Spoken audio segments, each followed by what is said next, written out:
Thank you, Mr. Speaker. Mr. Speaker, I ask unanimous consent that all members may have 5 legislative days in which to revise and extend their remarks and include extraneous material on this measure under consideration. Without objection.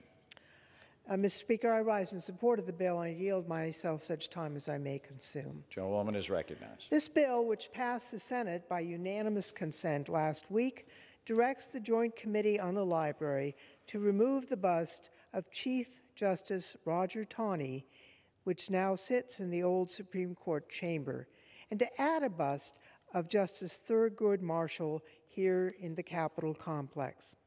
S5229 is the Senate's version of H.R. 3005, a bill which, for the second Congress in a row, passed the House in an overwhelmingly bipartisan vote.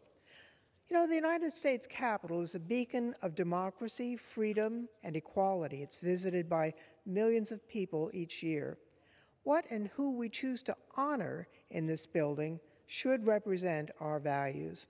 Chief Justice Taney, who, in the infamous Dred Scott decision, declared that African Americans could never be citizens of the United States and had no constitutional rights, he does not meet this standard.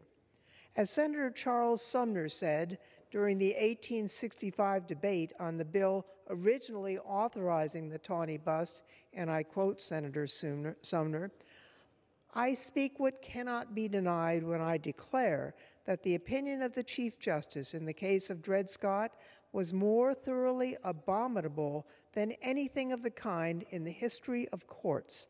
Judicial baseness reached its lowest point on that occasion." More than 150 years later, those words still ring true. And who better to add to the Capitol complex than Justice Thurgood Marshall? Justice Marshall was a pillar of the civil rights movement and a tireless fighter for justice and equality. From his early days as a litigator fighting to end Jim Crow and school segregation, to his appointment as the first African-American United States Supreme Court Justice, Justice Marshall is among the most important figures of American history. Although I'm disappointed that S5229 does not go as far as the House-passed bill did to rid the Capitol of statues and busts of white supremacists and those who served the Confederacy, we should not allow the perfect to be the enemy of the good. Let's take this opportunity to rid our Capitol of the bust of the man who does not deserve the honor and add one of a man who unquestionably does.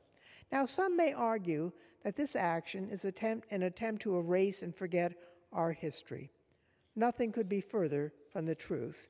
We must never forget our nation's shameful periods of slavery, segregation, and racism.